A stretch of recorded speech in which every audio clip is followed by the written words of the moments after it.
Canto 1.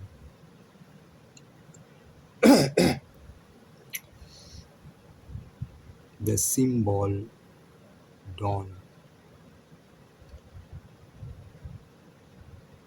Earth's grain that needs the sap of pleasure and tears.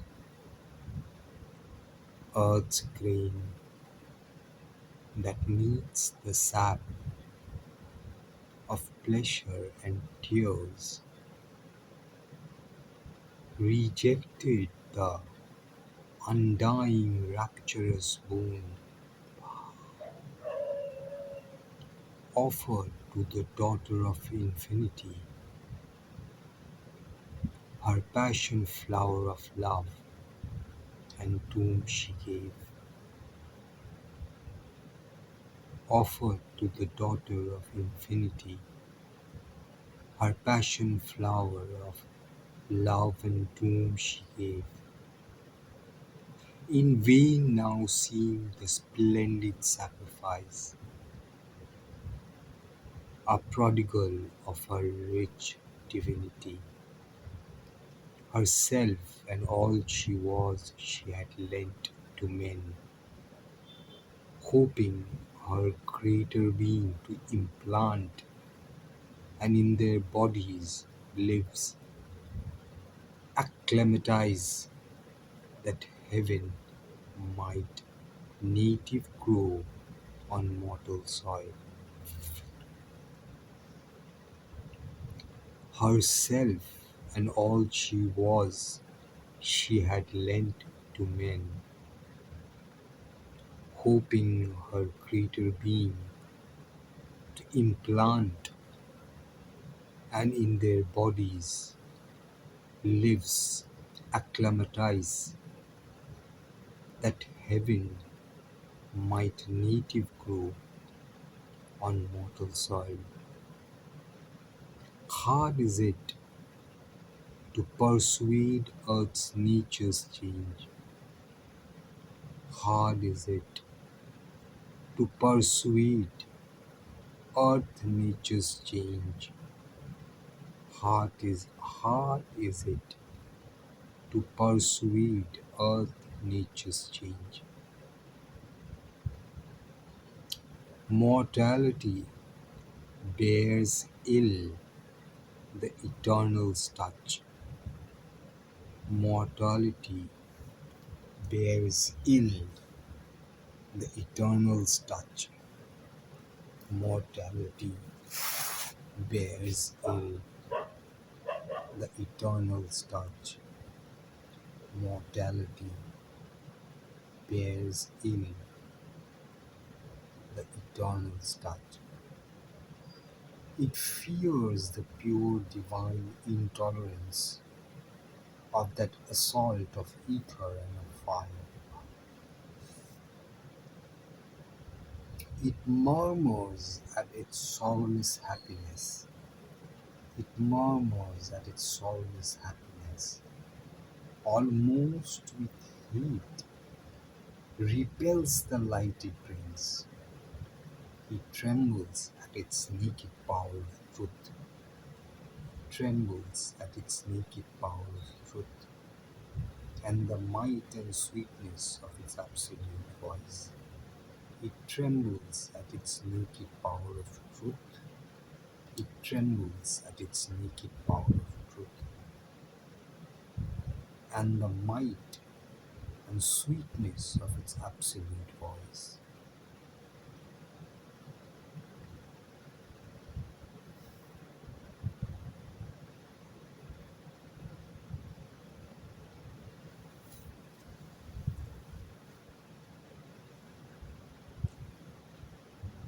And the might and sweetness of its absolute voice. Inflicting on the heights the abysm's law, inflicting on the heights the abysm's law. It sullies with its mire heaven's messengers, it sullies with its mire heaven's messengers. Its thorns of fallen nature are the defense it turns against the savior hands of grace. It sullies with its mire heaven's messengers. Its thorns of fallen nature are the defense it turns against the savior hands of grace. It meets the sons of God with death and pain, a glory of lightnings traversing the earth scene. The sun thoughts fading, darkened by ignorant minds. Their work betrayed, their good to evil done. The cross, their payment for the crown they gave. The cross, their payment for the crown they gave. Only they leave behind a splendid name. Only they leave behind a splendid name. A fire has come and touched men's hearts and gone. A fire has come and touched men's hearts and gone. A fire has come and touched men's hearts and gone. A fire has come and touched men's hearts and gone.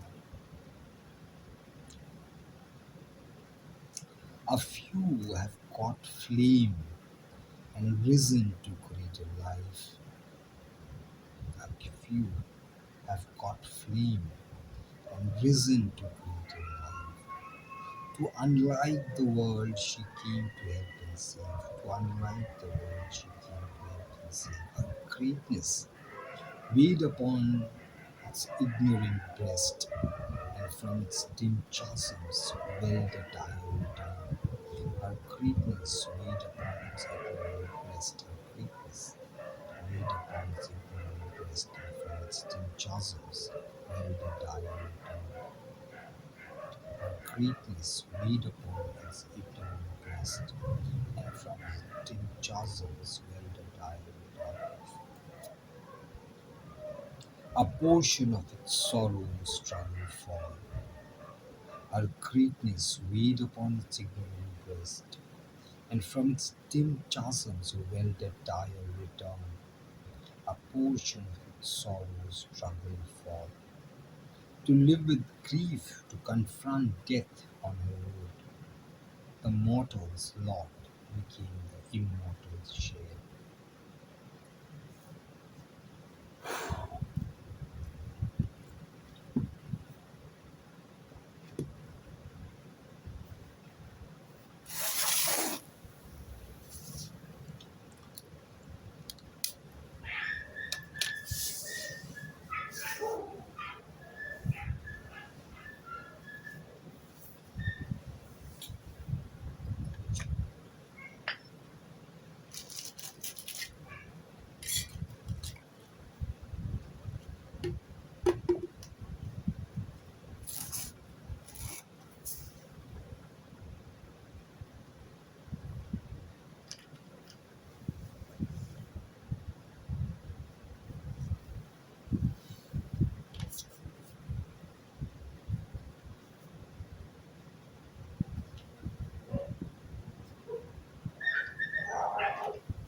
thus trapped in the chain of earthly destinies, thus trapped in the chain of earthly destinies, awaiting her ordeals, our abode, outcast from her inborn felicity, accepting life's obscure terrestrial road, hiding herself even from those she loved, a godhead created by the human feet, thus trapped in the chain of earthly destinies, awaiting her ordeals hour, outcast from her inborn felicity, accepting life's obscure terrestrial good, hiding herself even from those she loved, the godhead created by the human feet. A dark foreknowledge separated her from all of whom she was the star and stain, too great to impart the peril and the pain. In her torn depths she kept the grief to come, and one who watched over men left blind takes up the load of an unwitting race, harboring a foe whom with her heart she must feed. Unknown her act, unknown the doom she faced, unhelped she must foresee and dread and dare. Long foreknown and fatal morn was here, bringing a noon that seemed like every noon. For nature walks upon her mighty way, unheeding when she breaks the soul alive, leaving her slain behind. She travels on. Man only marks and God's all-seeing eyes, even in their moment, even in this moment of our soul's despair, in its crime rendezvous with death and fear, no cry broke from her lips, no call for aid.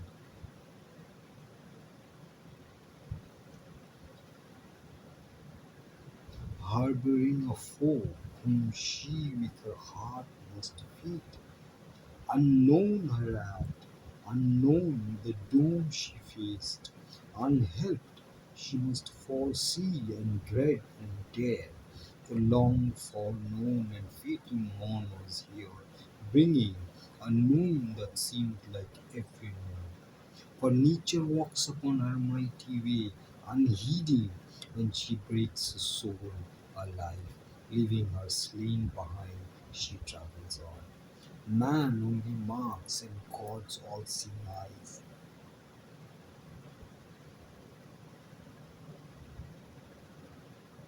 Even in this moment of her soul's despair, in its grim rendezvous with death and fear, no cry broke from her lips, no call for aid.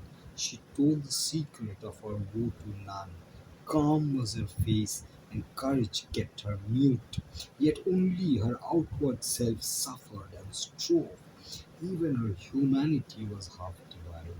Her spirit opened to the spirit in all.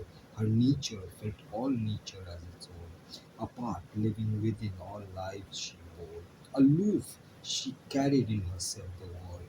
Her dread was one with the great cosmic dread. Her strength was founded on the cosmic mights. The universal mother's love was hers against the evil at life's afflicted roots. Her own calamity, its private side, of her pangs she made a mystic poignant sword, a solitary mind, a worldwide heart. To the lone immortals unshared work she rose, to the lone immortals unshared work she rose. At first life grieved not in her bodily rest, at first life grieved not in her bodily rest. On the lap of earth's original somnolences, on the lap of earth's original somnolences, inert, released into forgetfulness, prone to prone its response prone it responded unconscious on mind's verge, obtuse and tranquil like the stone and star. Her own calamity, its private sign. Of her pangs she made a mystic poignant soul, a solitary mind, a worldwide heart. To the lone immortal's unshared work she rose. At first, life grieved not in her burdened breast. On the lap of earth's original sombrences, inert, released into forgetfulness, prone it reposed unconscious on mind's verge, obtuse and tranquil like the stolen stars. In a deep cleft of silence, twixt two realms, she lay remote from grief, unsown by care, nothing recalling of the sorrow here. Then a slow, faint remembrance shadow-like moved, and sighing she laid her hand upon her bosom, and recognized the close and lingering ache, deep, quiet, old, made natural to its place, but knew not why it was there, nor whence it came. The power that kindles mind, but still withdrawn, heavy, unwilling, were life's servitors, like workers with no wages of delight. Sullen, the torch of sense refused to burn. The unassisted brain found not its past. Only a vague earth nature held her frame. But now she stirred, her life shared the cosmic load. At the summons of her body's voiceless call, a strong, far-winged spirit traveled back. At the summons of her body's voiceless call, the summons of her body's voiceless call, a strong, far-winged spirit traveled back. Back to the yoke of ignorance and feet, back to the labor and stress of mortal days. Lighting a pathway through strange symbol dreams, across the ebbing of the seas of sleep, across the ebbing of the seas of sleep. Her house of nature felt an unseen sway, illumined swiftly her life's darkened rooms, illumined swiftly her life's darkened rooms, and memory's casements opened on the hours, and the tired feet of thought approached her doors. And memory's casements opened on the hours, and the tired feet of thought approached her doors. All came back to her, earth and love and doom. The ancient disputants encircled her like giant figures wrestling in the night. The godheads from the dim, inconsistent bond awoke to struggle and the pang divine and in awoke to struggle and the pang divine. In the shadow of her flaming heart, at the somber center of the dire debate, a guardian of the unconsoled abyss, inheriting the long agony of the globe, a stone still figure of high and godlike being. Star stared into space with fixed, regardless eyes that saw grief's timeless depths but not life's goal.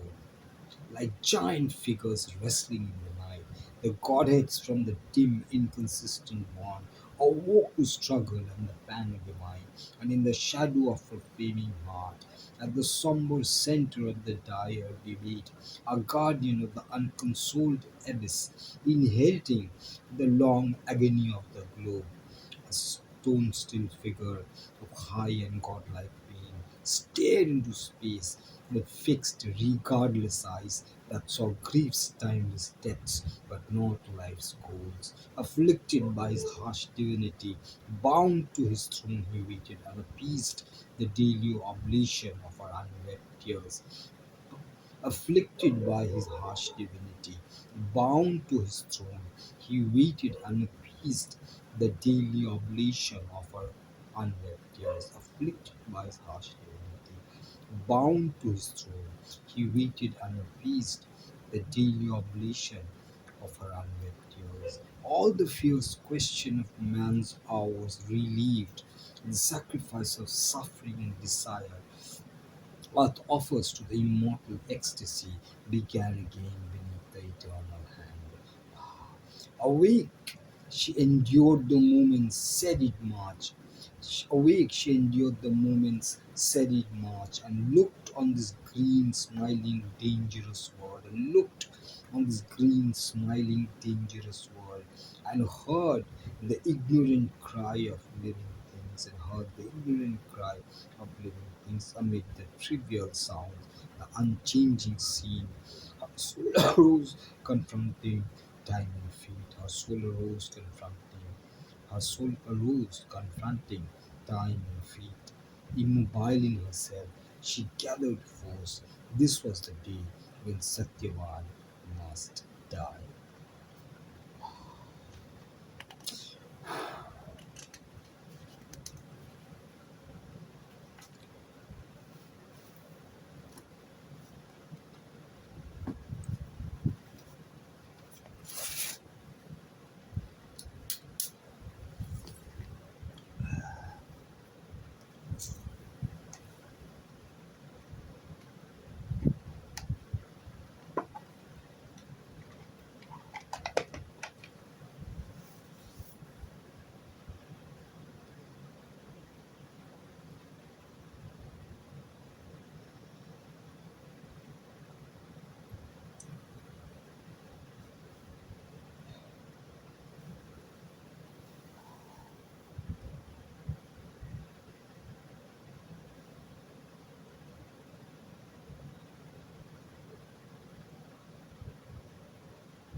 Canto 2, the issue.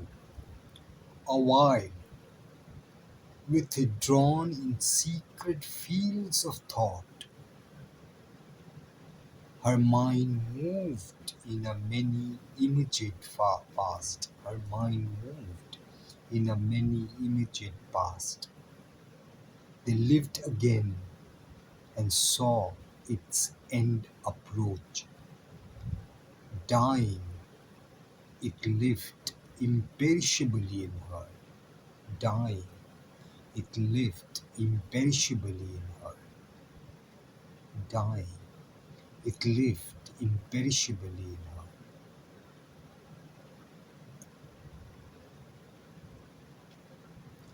Transient and vanishing from the transient eyes.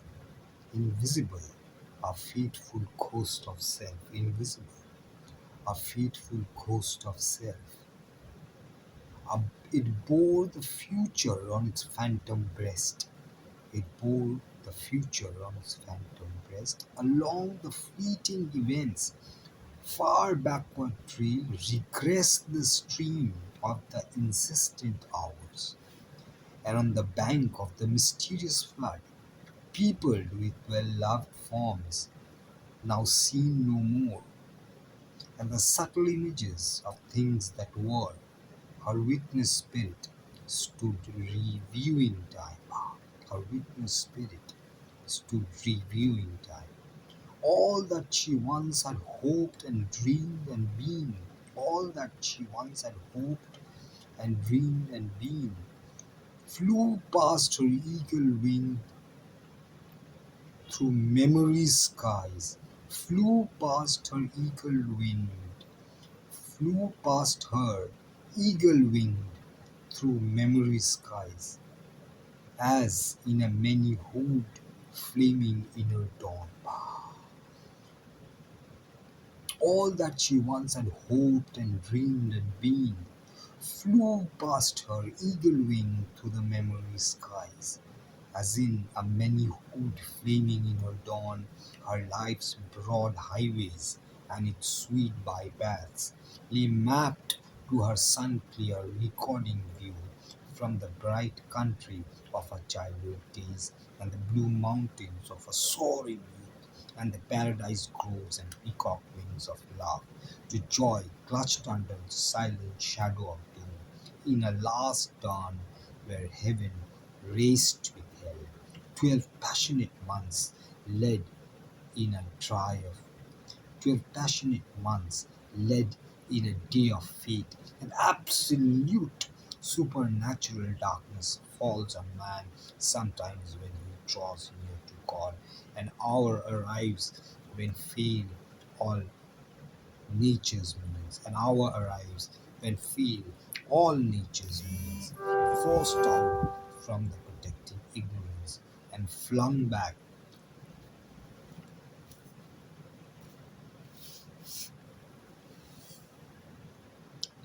on man sometimes when he draws near to God. An hour arrives when feel all nature's means, forced out from the protecting ignorance and flung back on his naked private way. An hour arrives when feel all nature's means, forced out for forced out from the protecting ignorance and flung back on his naked private way. Forced out from the protecting ignorance.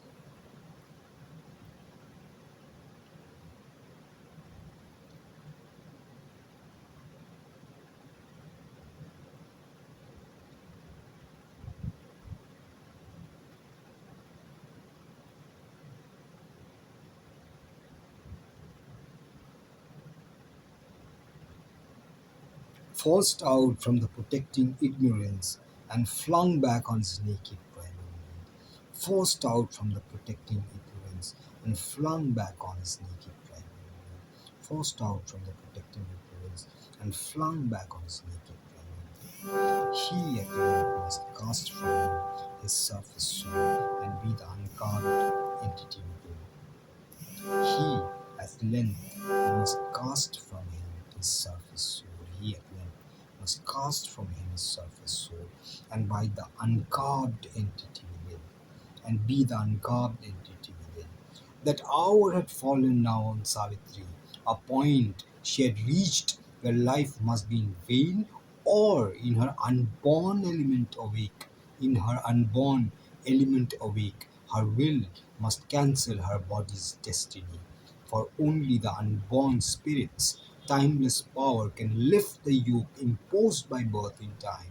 Only the self that builds this figure of self can raise the fixed interm can raise the fixed interminable line that joins these changing names, these numberless lives, these now oblivious personalities, and keeps still lurking in our conscious acts, the trail of old forgotten thoughts and deeds, and keeps still lurking in our conscious acts, the trail of old forgotten thoughts and deeds, disown the legacy of our buried selves, the burdensome airship of our vanished forms, accepted blindly by the body and soul, the burdensome airship of our vanished forms, accepted blindly by the body and soul, the burdensome airship to our vanished forms, accepted blindly by the body and soul, an episode in an unremembered tale, its beginning lost, its motive and plot concealed, a once living story has prepared and made our present fate, child of past energies. The fixity of the cosmic sequences fastened with hidden inevitable links. The fixity of the cosmic sequences. The fixity, the fixedness, the fixity of the cosmic sequences fastened with hidden inevitable links. Fastened with hidden inevitable links, she must disrupt, dislodge by her soul's force her past, a block on the immortal's road, made a raised ground and shape anew her feet, make a raised ground and shape anew her feet, a colloquy of the original gods, meeting upon the borders of the unknown, her soul's debate with embodied nothingness, her soul's debate with embodied nothingness must be wrestled out on a dangerous dim backward.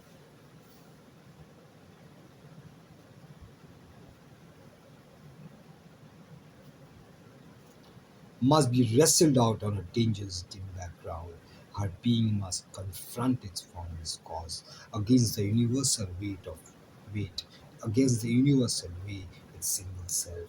On the bare peak where self is alone with naught, and the life has no sense and love no place to stand. On the bare peak where self is alone with naught, on the bare peak where self is alone with naught, on the bare peak where self is alone with nothing, and life has no sense and love no place to stand, and life has no sense and love no place to stand. She must plead her case upon extinction's verge in the world's dead cave, uphold life's helpless claim, and vindicate her right to be in love. Altered must be nature's harsh economy.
Acquitted she must win from her past's bond,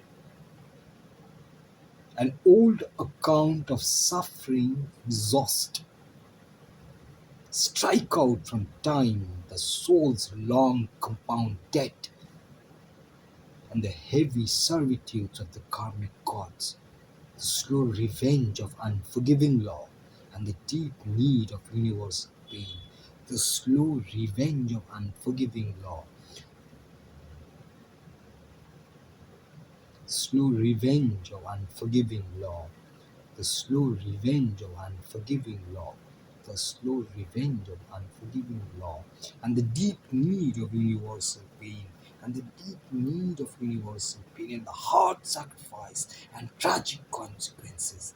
One of a timeless barrier, out of a timeless barrier, she must break, penetrate with her thinking depths the void's monstrous hush, look into the lonely eyes of immortal death with her nude spirit measure the infinite night, and with her nude spirit measure the infinite night. The great and dolorous moment now was close. A mailed battalion marching to its doom, a mailed battalion marching to its doom.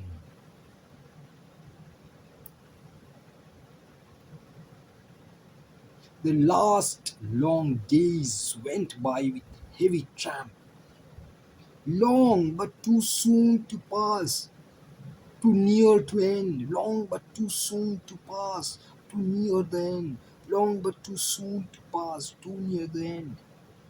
Alone amid the many faced loved, alone amid the alone amid the many faces loved, alone amid the many faces loved, aware among unknowing happy hearts, aware among unknowing happy hearts.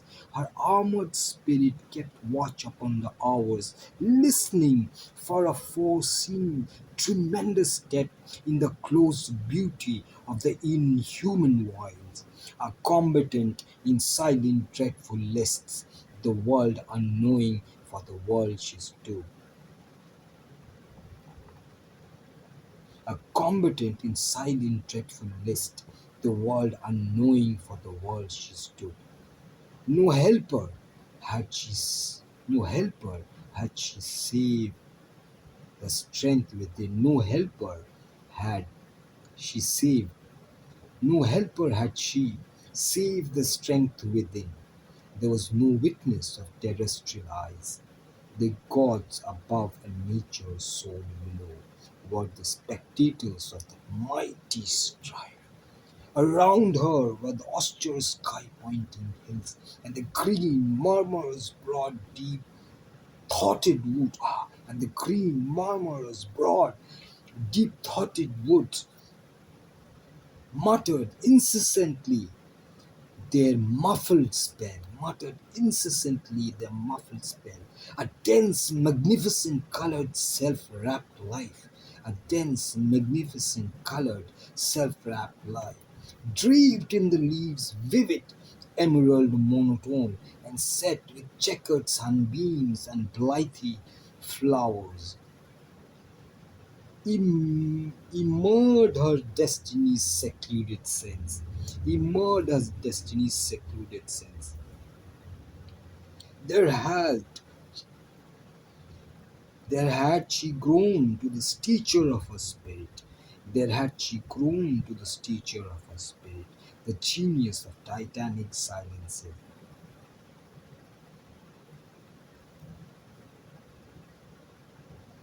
There had she grown to the stature of her spirit.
There had she grown to the stature of her spirit, the genius of titanic silences.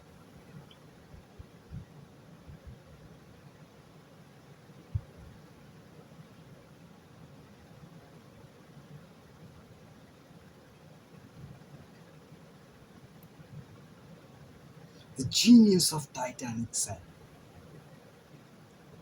The genius.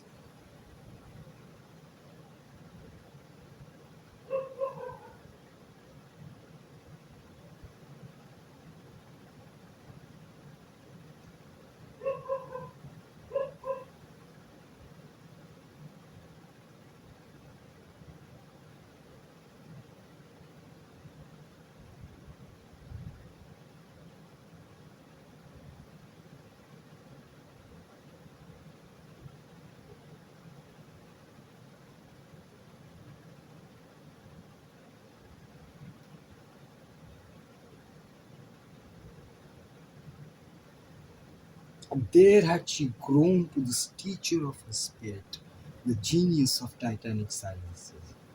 There had she grown to the stature of her spirit, the genius of titanic silences. There had she grown to the stature of her spirit. There had she grown to the stature of her spirit. There had she grown to the stature of her spirit. There had she grown to the stature of her spirit. The genius of titanic silences, steeping her soul in its wide lonelinesses, had shown to her life herself's bare reality and mated her with her environment. And mated her with her environment. Its solitude great its solitude created by her human hours. Its solitude created by her human hours with a background of the eternal and unique. With a background of the eternal and unique. A force of spare direct necessity, a force of spare direct necessity reduced the heavy framework of man's days power. Reduce the heavy framework of man's days, a force of spare direct necessity reduced the heavy framework of man's days and his overburdening mass of outward needs and his overburdening mass of outward needs and his overburdening mass of outward needs to a first thin strip of simple animal wants, to a first thin strip of simple animal wants, and mighty wilderness of the primitive earth, and the mighty wilderness of the primitive earth, and the brooding multitude of patient trees, and the brooding multitude of patient trees, and the musing sapphire leisure of the sky, and the musing sapphire leisure of the sky, and the solemn weight of the slowly passing months, and the solemn weight of the slowly passing months had left in her deep room, and had left in her deep room for thought in God, and had left in her deep room for thought in God.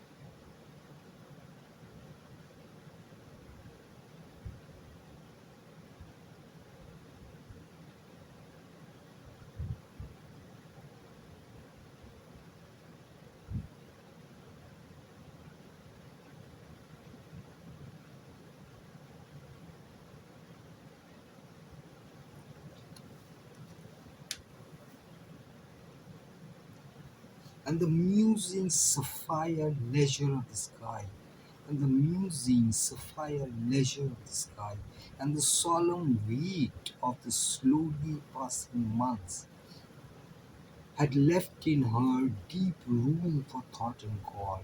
There was her drama's radiant prologue. There was her drama's radiant prologue lived. A spot for the eternal's tread on earth, set in the cloistral yearning of the woods. Set in the cloistral yearning of the woods, and the watched by the aspiration of the peaks, Baba, and watched by the aspiration of the peaks, appeared through an aureate opening in time,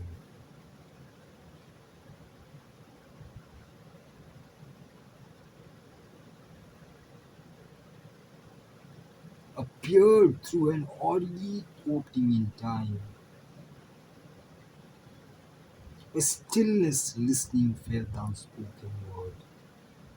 A stillness listening felt the unspoken word. A stillness listening felt the unspoken word. And the hours forgot to pass toward grief and change. And the hours forgot to pass towards grief and change. And the hours forgot to pass towards grief and change. Here, with the suddenness divine evidence had, repeating the marvel of the first said, changing to rapture the dull earthly round, changing to rapture the dull earthly round,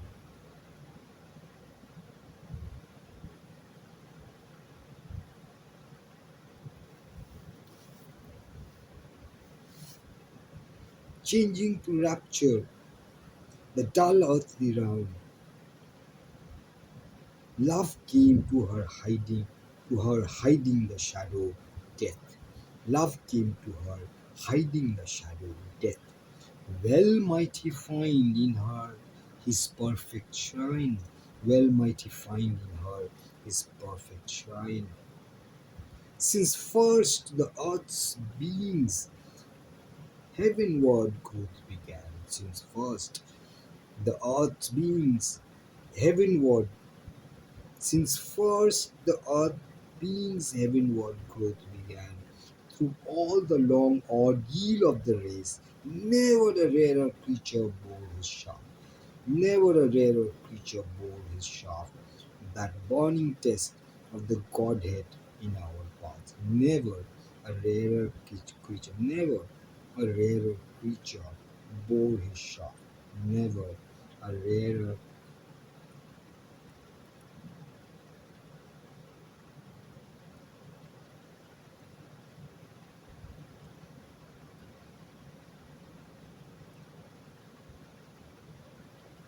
Through all the long ordeal of the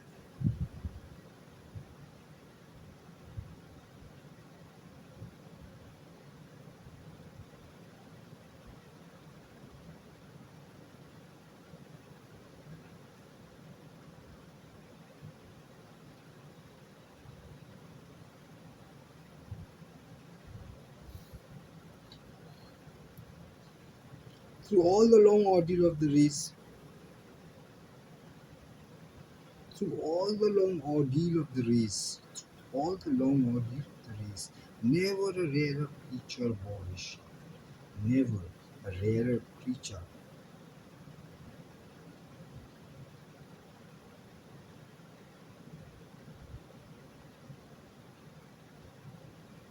Never a rarer creature bore his shaft. That burning test,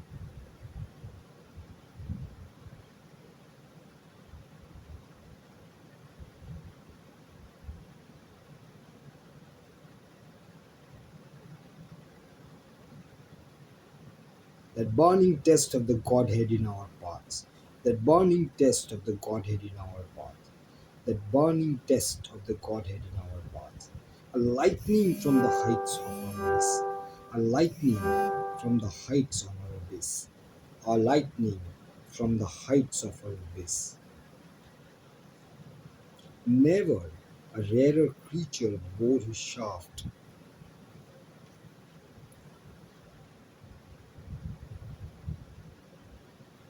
that burning test of the Godhead in our paths, a lightning from the heights of her abyss.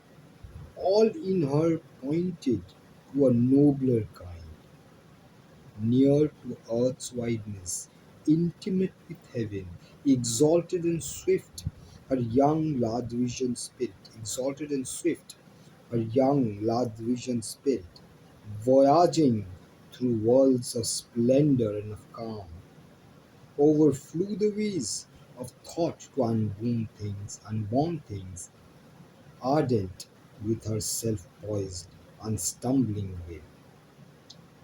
Near to earth's wideness, intimate with heaven, exalted and swift, her young large vision spirit, voyaging through worlds of splendor and of calm, overflew the ways of thought to unborn things, overflew the ways of thought to unborn things.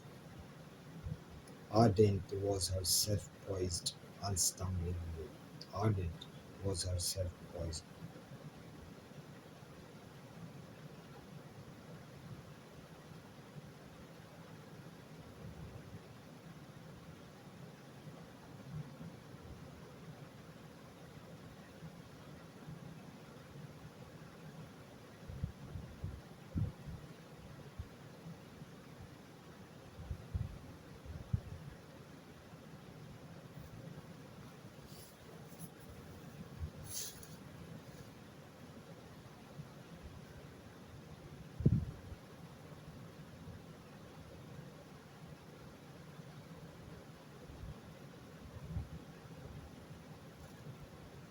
Overflew the ways of thought to unborn things.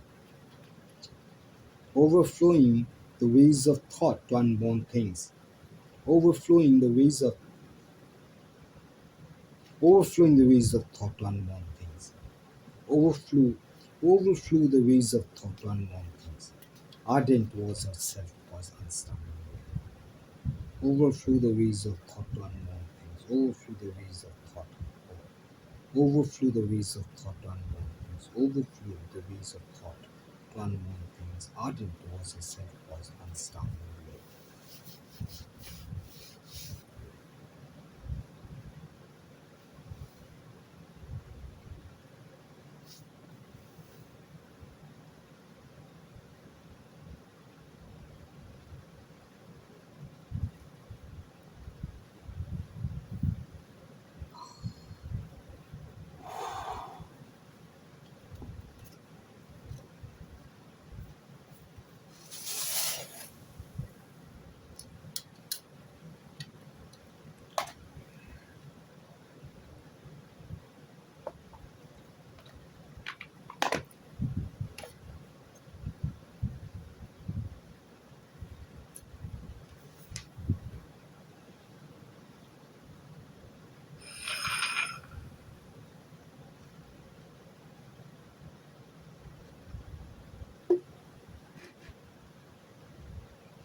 Oh, mom,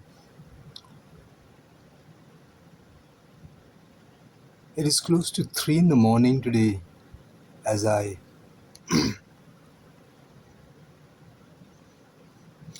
sit here making an effort to read out my education to you, my today's education to you and yours. Uh,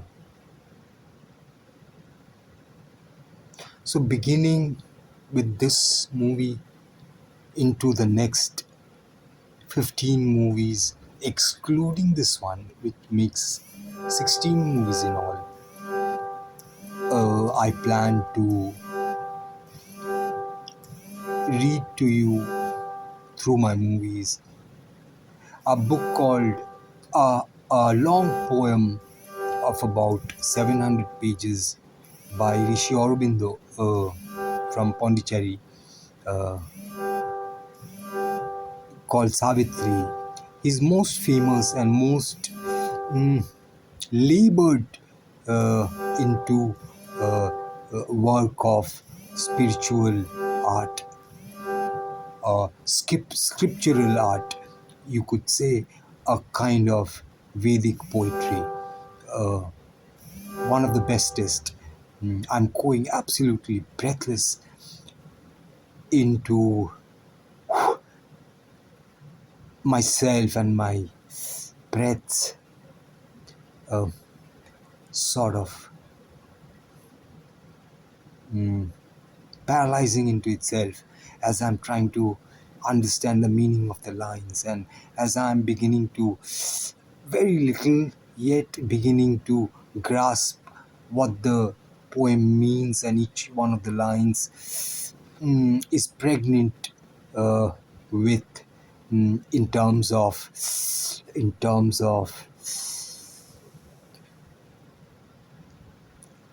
what lies beyond into the invisible of what we can see uh, in terms of the poetics, like, for instance, what lies beyond the loving words that I'm saying to you. I don't know if my words are loving enough, but I'm making an effort um, to show my respect to you, to prostrate at your lotus feet with utmost respect. So, what lies at the depths of what I'm saying now? Where is it all coming from? Uh, what is the source from which I'm at 3 in the morning talking to you through a movie about what I'm talking to you, Mago? Um, so, it's a very beautiful uh, poem. Uh, in the league of the Upanishads, which are called the most sublimest of poetry. Before this, around the year 2008 or 9, on my birthday, my little sister, her name is Shudipa, she's a school teacher. She said, "Bhai, what do you want for your birthday?" And I said, "Why don't you?"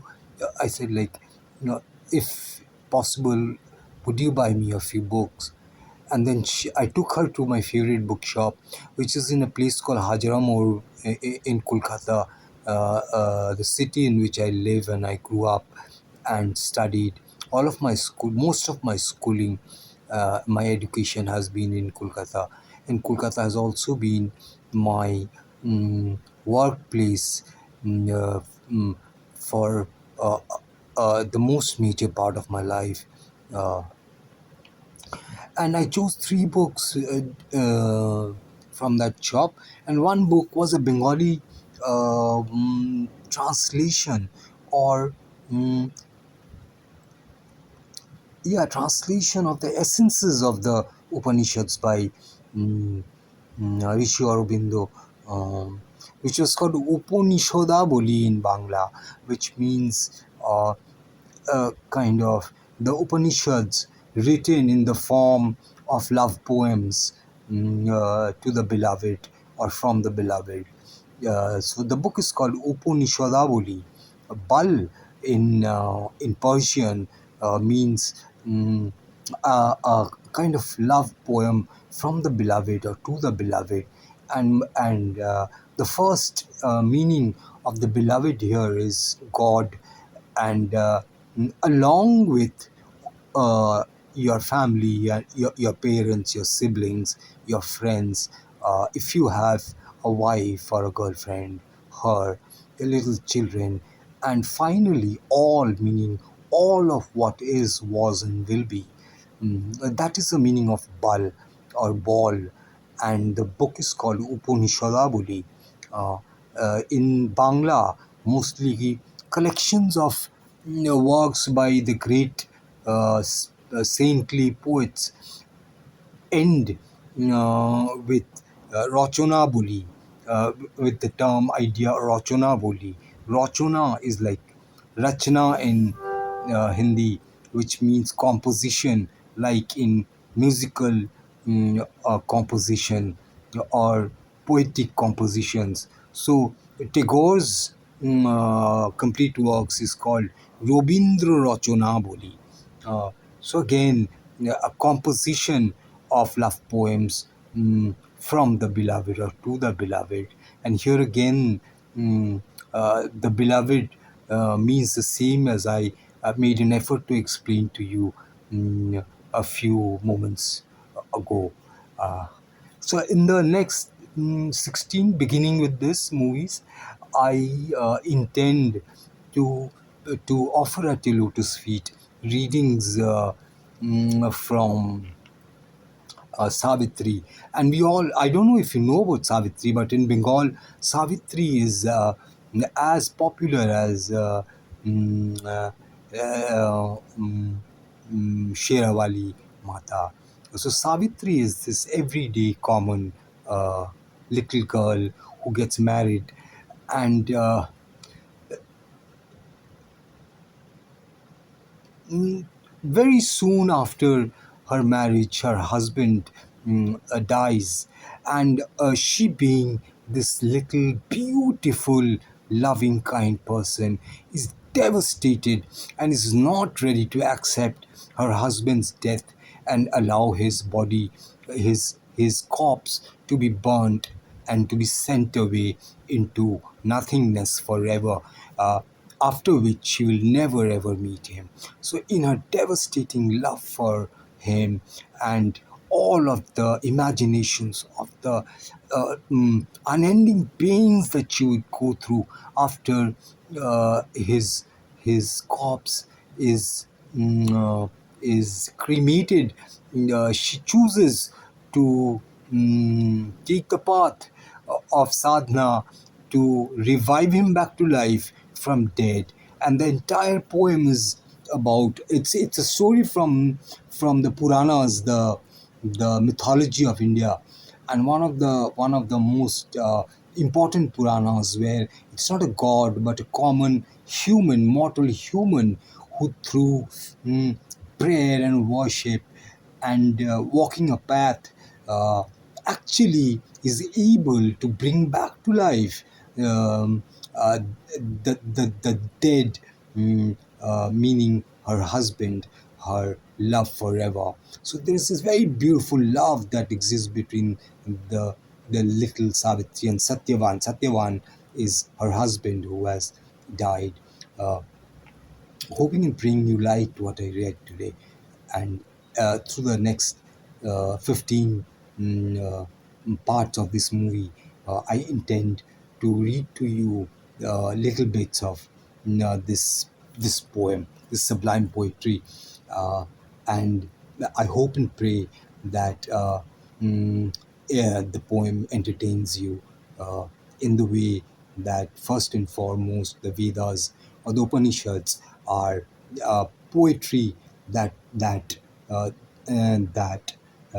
sublime poetry, spiritual poetry, poetry that reaches into the depths of our beings and makes us happy and entertains the very depths of our beings. That is mm, the, the, the object or the reason why the Upanishads were written. The Upanishads are not, as such, a trite and mechanical, heavy and dry books of knowledge that Even if you read the book 5 million times, you would be unable to decipher. The Upanishads, in their essences, are books of poetry, which entertains the very depths of our beings, like a movie or a poem or a storybook or a song entertains and makes happy the very depths of our being. Mm, I'm trying to set up the story in a way as if there's this man who's sitting there at home and trying to understand what the story of Savitri is, and actually is someone like I am someone. For many years, I've been trying to find ways to be Savitri. Mm, Uh, uh, the schools that I went to since age 2 have been schools of run by missionaries from the West, whose every step into education has been education into healing, uh, which is a very biblical term. I don't know if you heard the word healing. Mm, uh, it's this. It's this. Uh, umbrella. Again, umbrella is limiting. It's the sky or heavens, full of knowledge, or knowledge into a being. One become verily becomes healing. You don't heal, you become healing. So Savitri is somebody who became healing, not for somebody who's alive and has a disease, but a dead person. One of my greatest dreams is that man and doctors and science has for many, many years been trying to find ways to bring back the dead. Uh, there are little children, say 2-year-old children, whose mother suddenly dies or father dies, and doctors over years and centuries have been saying, what if we could bring back that little 2-year-old, 1-year-old child's father or mother back to life from the dead? So, through centuries, through thousands of years, millenniums, humans have been trying to find ways to bring back the dead if there is a need uh, for the dead to be here and not in the other world. Mm, uh, and Savitri, the story of Savitri, actually is the path to becoming that healer. The answers to how one can bring back the dead is not buried or not at all available uh, even in the past, but it is in the here and now, discovered millions of years back through Savitri. Also in Bengal, there's a similar story called Monasha Mongol, where a little girl called Behula does the same thing for her husband Lokhinder. Lokhinder perishes of snake bite, and Behula again travels um, through the lands of the dead with her husband's corpse and brings him back to life verily. So these are two living instances that time has uh, has has uh, preserved and handed down to us. I'm sure there were more stories like this. I'm sure there were scientists, ancient scientists, who found more ways of bringing back the dead, if there is a need for that person here and now, and not in the next world. It's such a beautiful thing, that mm, you not only are able to heal or make well a person who is ill and alive, but somebody who suddenly dies of some illness and is needed here. Suppose there's a person who's the only honor of the family, and that person perishes. It's very beautiful if that man can come back to life and go to his job the next morning. Because if that man perishes, the entire family would die of starvation. Uh, so I'm trying to make it look like, yeah, make the movie as if a man is sitting there trying to read these little books, mm, to his mother's, for whom he makes movies on YouTube. Omar, wishes and prayers for you and yours, a uh, million times over. Mm, Hoping and praying you feel entertained at the very depths of your beings by the little readings that I'm going to prepare as offerings at your lotus feet over the next 1 month, maybe, mm, through 16 parts of this movie. Uh, I don't know what I will call it, but maybe I will call it Savitri, mm, and something else. Oma, a very, very good morning. It's almost 4 o'clock, 3:15. Uh, yeah, it's 3 o'clock in the morning now. Uh, and I feel happy that I'm awake and I'm making this little movie for you. And I really pray, and uh, it would be a blessing if in any way my little movies, mm, are entertaining you in a nice path. Thank you very much, ma. Uh, Wishes and prayers for you and all of your very own. Thank you very much.